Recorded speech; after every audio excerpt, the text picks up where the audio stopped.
Welcome to Suman TV. నేను మీ నవీన్. ఈ మధ్య కాలంలో మనం ఎక్కడ చూసినా కూడా సోషల్ మీడియాలో ముఖ్యంగా కనకదుర్గ జ్యోతిష్యాలయం, అదే విధంగా లక్ష్మణ్ గురూజీ గారి పేరైతే వినపడతా ఉంది. అసలు గురువు గారు మనతో ఉన్నారు. ఈ ప్రశ్నలన్నీ కూడా ఆయన అడుగుదాం. గురుగారు నమస్తే. నమస్తే. మిమ్మల్ని చూస్తానే ఒక పాజిటివ్ వైబ్రేషన్ వస్తుంది అన్నట్లు కనపడతా ఉంది. అలాగా మీరు చెప్పే మాటలు కూడా నిజంగా దయ్యాలు ఉన్నాయని నమ్ముతా ఉన్నారు. కానీ చాలా మంది అసలు దయ్యాలే లేవు, ఇంకా మనం ఏ కాలంలో ఉన్నాము, మీరు దయ్యాలు భూతాలు అంటా ఉన్నారు, ఇట్లాంటి వాళ్ళు నమ్మకండి అంటా ఉన్నారు. సో ఏం చెప్తారు దీనికి? అసలు నిజంగా దయ్యాలు ఉన్నాయా? ఇప్పుడు ఎక్కువ శాతం నువ్వు దేవుని నమ్ముతావా నమ్మవా? దేవుడు ఉన్నది ఎంత నిజం నువ్వు నమ్ముతావో, గాలి ఉన్నది నిజమా ఉటిదా? గాలి లేనిది కొమ్మ పోకదు. అదే మన బ్రీత్ కూడా అదే కదా, అదే కదా, పీల్చుకుంటాం. అంతే కదా. గాలి నీకు కనపడుతుందా? లేదు. చూడగలుగుతావా? చూడలేవు కదా.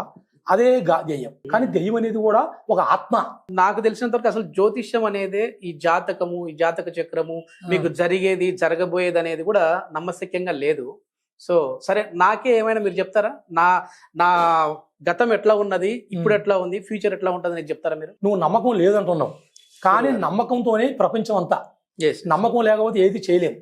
కానీ దెయ్యం గురించి నువ్వు అడిగావు, నీకు నేను చూపిస్తా తర్వాత. దయ్యం బట్టి చేస్తా ఉంటారు, లేదంటే నరాల బలహీనత వల్ల ఊగిపోతాం? అది కూడా చెప్తూ నీకు నరాలతో ఎవరు ఒకరు కావాలని ఎవరు అట్లా చేయరు. గురువు గారు, ఇప్పుడు ఇక్కడ నేను మాట్లాడేది కూడా ఎందుకంటే మీ వీడియోస్ కింద కొన్ని కామెంట్ చూసా. అవునా? సో దాంట్లో కింద ఉన్న ఆడియన్స్ కి సంబంధించిన పాయింట్ ఆఫ్ వ్యూ లోనే నేను అడుగుతాను. మీ పేరు నవీన్ కుమార్. అయితే నేను అంజన వేస్తాను.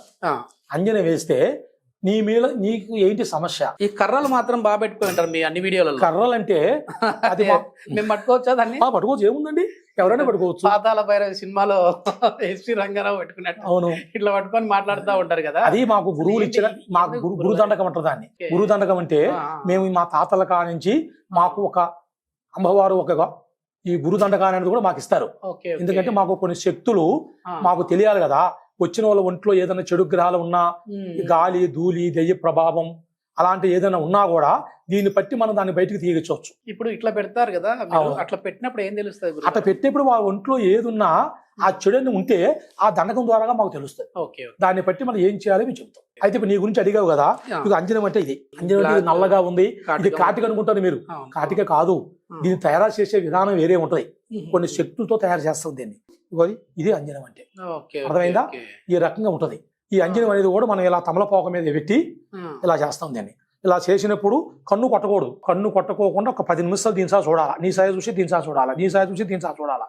అట్లా చూసినప్పుడు కొన్ని మంత్రాలు ఉంటాయి దీనికి. ఆ మంత్రాలు చదివినప్పుడే నీ ఆకర్షణ ఏంటి, అసలు నీ ఒంట్లో ఏమి ఉంది, ఏమన్నా ఈ చెడు ప్రభావం కానీ ఉందా, శాతపడి కానీ ఎలాంటి శూన్యాలు కానీ, మంత్రం తంత్రం యంత్రం అలాంటి ఏమైనా నీ మీద ఏమైనా చెడు ప్రయోగాలు జరిగినాయా లేవు, అసలు నువ్వు ఏంటి ఇబ్బంది పడుతున్నావు అని చెప్పి ఇంట్లో చూస్తాం.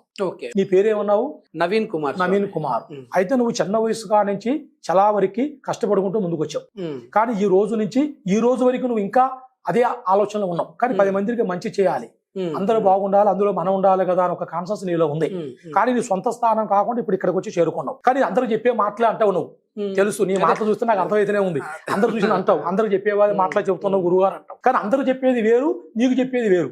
ఎందుకంటే నా నమ్మకం లేదు అని చెప్పి అన్నావు. కాబట్టి నేనేం చెప్తున్నానంటే, ఈ మధ్యలో నీ లైఫ్ లో జరిగిన సంఘటన ఒకటి చెప్తా. చెప్పండి. ఒక్క 2 నెలలు 3 నెలలు బ్యాక్ లో నువ్వు ప్రాణం పోయేంత ఒక యాక్సిడెంట్ నుంచి బయటపడ్డావు. అలాంటి గండం నీకు జర్నీటికి చూపిస్తుంది. దీంట్లో చాలా పెద్ద ప్రాబ్లం. అసలు మనిషి చాలా ఇబ్బంది పడాలా, అలాంటిది సింపుల్గా పోయింది. ఇది నిజం కనపడుతుంది. దీంట్లో నిజమా ఉటిదా నువ్వే చెప్పాలి. ఇంకా ఏమున్నాయో చెప్పండి. తర్వాత నీ మీద అందరూ ఎక్కువ శాతం అనుకుంటారు, అబ్బో నవీన్ బాగా మీడియాలో పెద్ద పోస్ట్ లో ఉన్నాడు, సంపాదిస్తాడు, పైకి వస్తాడు అంటాడు. అది కాదు ముఖ్యం. నువ్వు సంపాదించి వస్తూనే ఉంటది. నరదృష్టి ఎవరికైనా ఉంటది. నరదృష్టి వల్ల ఏ పెద్ద ప్రభావం ఏమి లేదు. కానీ నీకు డబ్బు పరంగా కొంత రావాల్సింది రావట్లే. ఈ సంవత్సరంలో కొన్ని గ్రహాలు నిన్ను వదిలిపెట్టి వెళ్ళిపోతున్నాయి, చెడు గ్రహాలు. ఆ చెడు గ్రహాలు పోయిన తర్వాత నువ్వు హైలైట్ అవుతావు. అమ్మవారి ఆశీర్వాదంతో నువ్వు సంపాదించేది కరెక్ట్గా ఉంది. ముందుకు వచ్చే అవకాశాలు చాలా ఉన్నాయి. ఈ మీడియా ద్వారా ఇంకా నువ్వు చాలా వరకు పెద్ద పేరు సంపాదించాలి. నిజంగా ఇక్కడికి వచ్చేంత వరకు కూడా నాకు నమ్మకం లేదు. కానీ 3 నెలల కిందట కరెక్ట్గా ఆగస్టు 23వ తారీఖున యాక్సిడెంట్ అయింది. దాంట్లో చాలా పెద్ద యాక్సిడెంట్, కానీ చాలా ప్రమాదం జరగాలి. ఎట్లా తెలుస్తాయి ఇవన్నీ? మీరు చెప్పారు కదా, అంజన వేసినప్పుడే. అసలు ఎక్కడి నుంచి వచ్చారు మీరు? మేము ఫస్ట్ నుంచి మా తాతల కాలం నుంచి మాది భద్రాచలం. అయితే మాది ఎలా ఉంటుందంటే, మా తాతల కాలం నుంచి మేము పెద్ద పెద్ద దొరలు కలిసే వాళ్ళం. సినిమా స్టార్లు గాని, రాజకీయ నాయకులు గాని పెద్ద పెద్ద దొరల దగ్గర డైరెక్ట్ గా పోయి పెద్ద పెద్ద దొరలతో మాట్లాడి వాళ్ళ సమస్యలు ఏదున్నా కూడా. రియల్ ఎస్టేట్ లో ఒకవేళ నష్టాలు చూసిన వాళ్ళు మీ దగ్గరకు వచ్చారంటే వాళ్ళకంటే వాళ్ళు పెట్టిన మరీ డబల్ త్రిబుల్ కాకపోయినా మినిమం అన్న నష్టపోకుండా వాళ్ళు లాభం చూడొచ్చా? ఖచ్చితంగా చేస్తాం. ఎందుకంటే మాకు తెలిసిన విద్య అదే కదా. ఇప్పుడు వ్యాపార పరంగా ఉన్న వాళ్ళు ఎవరైనా బాగుపడిన వాళ్ళు ఉన్నారా మీ దగ్గర? నీకు ఇంకా నమ్మలే, నువ్వు అడిగావు కదా. ఇప్పుడే ఒక ఆయనతో మాట్లాడతా బిజినెస్ గురించి. అయితే ఆయన ఎన్నో సంవత్సరాల నుంచి పెద్దగా ఫర్నిచర్ లో పెద్ద ఫేమస్ గా ఫర్నిచర్ అయితే చాలా ఇబ్బంది పడుతున్నాడు ఆయన పాపం. అనకూడదు కానీ ఏమి చేయలేక పెట్టుబడి డబ్బులు రావట్లేదు, ఎన్నో లక్షలు చేసేవాడు. ఈ రోజు 10 రూపాయలు కూడా పని దొరకట్లే. అంత ఇబ్బంది పడి షాపు తెరసలేక పనిచేసే వర్కర్స్ మొత్తం 40 మంది పైన ఉంటాయి కాడ. అందరు వెళ్ళిపోయారు. ఏం సంబరం ఫైనాన్స్ ఇయ్యేది కదా, జీతం అయినప్పుడు ఎవరు వస్తారు? అటు వెళ్ళిపోయి అంత ప్రాబ్లం లో నా కాడికి వచ్చాడు బిజినెస్ గురించి. సరే, ఇప్పుడు ఏంటంటే అది మీ ఫోన్ నుంచి కాకుండా నా ఫోన్ నుంచి చేస్తా ఆయనకి. చెయ్యి, ఫోన్ చేసి నేను ఇప్పుడు మనం కెమెరా కూడా ఆపకుండా ఒకసారి మాట్లాడదాము. మీరే మాట్లాడండి, మీకే తెలుస్తుంది కదా. హలో సార్, నమస్తే. నరసింహ గారు అండి మాట్లాడేది? సార్, నేను సుమన్ టీవీ నుంచి, నా పేరు నవీన్ అండి, నవీన్ కుమార్. ఏం లేదు, నేను ఈ మధ్య కాలంలో సోషల్ మీడియాలో లక్ష్మణ్ రాజు గురూజీ గారి గురించి వింటా వస్తా ఉన్నాం. ఆయన దగ్గరికి ఇప్పుడు వచ్చా, ఎంతవరకు వాస్తవము? నేను సామాన్యుడితో సుమన్ టీవీ అని చెప్పేసి ఏది వాస్తవం ఏది అవాస్తవం అని చెప్పి కొన్ని ప్రోగ్రామ్ చేస్తా ఉంటాను. సో ఇక్కడికి వచ్చాను. వచ్చిన తర్వాత వ్యాపారాల్లో నష్టపోయిన వాళ్ళకి నేను చాలా మంచి చేశాను అన్నారు. అట్లా ఎవరున్నారంటే నాకు మీ నెంబర్ ఇచ్చారు. నిజంగానే అది జరిగిందా అండి? అంటే ఆయన దగ్గరికి వచ్చిన తర్వాత మంచి జరిగిందా? మనకైతే వాస్తవానికి మంచి జరిగిందండి. అక్కడికి వచ్చినాక 4 months 5 months అవుతుంది వచ్చిన. నాకు అప్పుడు అంటే ఇంతకు బాగా నడిచేది, ఎగ్జామ్ డల్ అయిపోయి మొత్తం బిజినెస్ మొత్తం. ఓకే, ఏం చేసేవారు మీరు? Carpenter work shop. Okay okay, carpenter మొత్తం ఎగ్జామ్ డల్ అయిపోతే అక్కడికి వచ్చినాక జర మళ్ళీ ఇప్పుడు లెవెల్కి వచ్చి మళ్ళీ పాత పొజిషన్కి వచ్చేసి. ఓకే ఓకే, ఇప్పుడే నమ్మకం వచ్చిందా నీకు? డబ్బులు కూడా తీసుకోలేదంటే నేను అక్కడ మెయిన్ మీకు ఇదిగా ఉన్నాను. డబ్బులు ఇచ్చే పరిస్థితి లేడు. ఆ రోజు ఆయన ఉండటానికి కూడా ఆయన దగ్గర లేదు. అలా ఉంది ఆయన పరిస్థితి. అసలు నేను ఉండనా చచ్చిపోతున్నా తెలియదండి నా పరిస్థితి. అలా ఉంది, అసలు ఏం చేయాలో అర్థం కావట్లేదండి. ఎన్నో డబ్బులు చూసినవని ఈ రోజు 10 రూపాయలు కూడా నాకు ఇవ్వండి అని వచ్చాడు. నేను ఒకటే చెప్పాను, డబ్బు ముఖ్యం కాదండి, నువ్వు బాగుండాలి, నువ్వు మళ్ళీ నీ ఫ్యామిలీని నిలదొక్కోవాలి, నువ్వు మంచి చేసుకొని 10 మంది నీ కాడ వర్క్ చేసి ఇంతకుముందు నువ్వు ఎంతమంది వర్క్ చేసి ఇప్పించావో మళ్ళీ నువ్వు ఆ స్థితిలో నువ్వు రావాలి, నేను చేసి పెడతానని చెప్పి చేసి ఈ రోజు ఆయన మళ్ళీ ఇంత ముందు ఎట్లా ఉన్నాడో ఆ స్థితికి వచ్చి అమ్మవారికి పీటలు చేసి ఇచ్చాడు ఆయనే. చిన్నపిల్లల విషయంలో మనం చూస్తే గురుగారు, ఎందుకంటే మా ఇంట్లోనే పిల్లలకి అవును బాగోలేదు అన్నప్పుడు జ్వరం కానీ దగ్గు కానీ ఇట్లా ఉన్నాయనుకోండి, హాస్పిటల్కి వెళ్తే ఇంజక్షన్లని టాబ్లెట్లని ఇస్తూ ఉంటారు, సిరప్లు. అవి వేసినా తగ్గవు. కానీ ఒక అమావాస్య రోజు ఎక్కడికి వెళ్ళేసేసి నిమ్మకాయతో దిగదీసేయండి అని మీలాంటి వాళ్ళు చెప్తారు. అవును, అప్పుడు తగ్గిపోతుంది. అసలు ఏంటంటే అదే చెప్పాను కదా నేను, దిష్టి ప్రభావం ఉంటుంది పిల్లలకి. 64 గ్రహాలలో కొన్ని గ్రహాలు తిరుగుతుంటాయి, అవి చిన్న పిల్లల మీద ఎక్కువ శాతం ప్రభావం చూపిస్తాయి. అప్పుడు పిల్లలు పాలు తాగరు, మాట వినరు, ఏడుస్తూ ఉంటారు, అన్నం తినరు, నిదట్లో ఉలికి పడతారు, నిదట్లో లేస్తారు. అప్పుడు మీ అలాంటి వాళ్ళు మా దగ్గరికి వస్తారు. వస్తే మేము మంత్రిచ్చి అమ్మవారు తాయిత ఉంటుంది దానికి, ఆ తాయిత కట్టేస్తే మళ్ళా అలాంటి గ్రహాలు ఉండవు. నిదట్లో మంచిగా పడుకోవటం, పాలు తాగటం, ఆకలి అన్ని మంచిగా అయ్యి బాగుపడతారు. అదే బాలగ్రహ దోషం అంటారు. పిల్లలకైతే ఇట్లాంటి గ్రహ దోషాలు ఉంటాయన్నారు కదా, మరి పెద్దలకి ఎట్లాంటివి ఉంటాయి? ఇట్లాంటివి పెద్దలకంటే ఇప్పుడు భార్య భర్త మాట ఎంతో, భర్త భార్య మాట వినడు.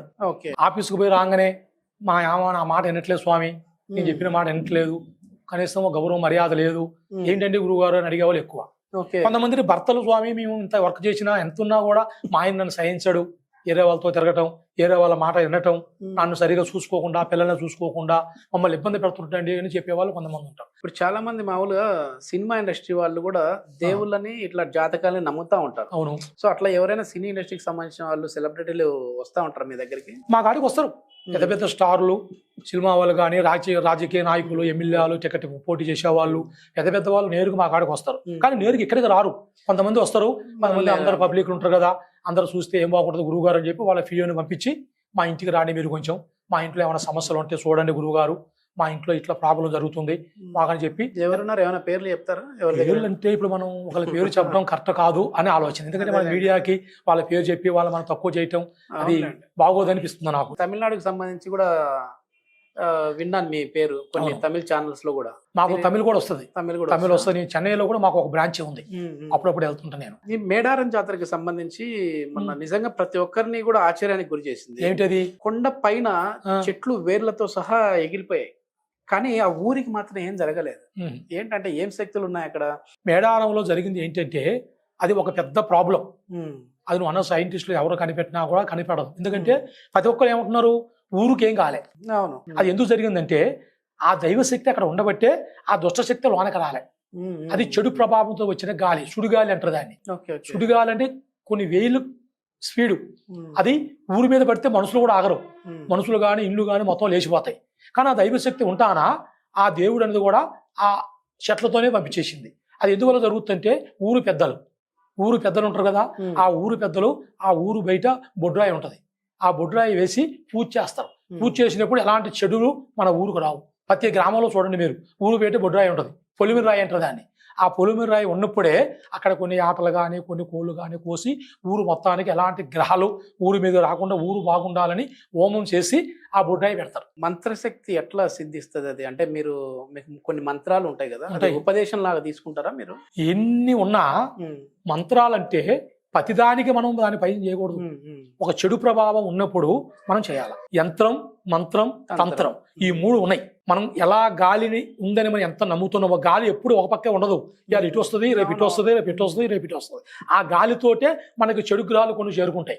ఆ చెడు ప్రభావాల వల్లనే మనకి మనశ్శాంతి లేకోకుండా, కుటుంబంలో ముందుకు పోకుండా, అనుకునేవి జరగకుండా, పిల్లలకి పెళ్లిళ్ళు కాకుండా, సంబంధాలు చూసినా రాకుండా ఎంతో మంది ఉన్నారు. ఇప్పుడు 30 సంవత్సరాలు దాటినా కూడా ఇంకా సంబంధాలు కుదరవు. ఉదయాన్నే మనం 3 నుంచి 6 వరకు మంచి సమయం అంటుంటారు. అంటే మీరు ఆ సమయంలో ధ్యానాలు చేస్తుంటారా మీరు? మేము చేసేది అదే కదా. ఇప్పుడు మేము గురుదండకం నేర్చుకున్నప్పుడు అమ్మ కనపడుతుంది, అమ్మవారితో శక్తితో మేము మాట్లాడతాం. ఆ కాళీతోని కానీ, అమ్మవారితోని కానీ, ఆ దుర్గాదేవితోని కానీ మేము మాట్లాడతాం డైరెక్ట్. ఎందుకంటే ఆ శక్తి మా దగ్గర ఉంటుంది కదా. నేను ఏదో కావాలని చెప్పి నా దగ్గర ఒక చూపించి నీకు చేస్తా, అది చూసేదానికి ఏం బాగుంటది? ఒక దైవాన్ని మనం తక్కువ చేసినట్టుగా అవుతుంది. ఏ ఇజ్జ తెలిసిన ఇజ్జని మనం 10 మంది ముందు చూపించేది గొప్పతనం కాదు. తెచ్చిందండి మీరు అడిగారు, ఓకే మీకు నమ్మకం లేదు చూపించని అడిగారు, చూపిస్తే పెద్ద సమస్యగా నీకు చూపిస్తుంది. తర్వాత నువ్వు ఏమంటావు, గురువు గారు ఇదేముందండి ఎక్కడైనా చూపిస్తారు, బ్యాగ్ మేజీలక మీరు చూపించారండి అని అంటారు. అది ముఖ్యం కాదు.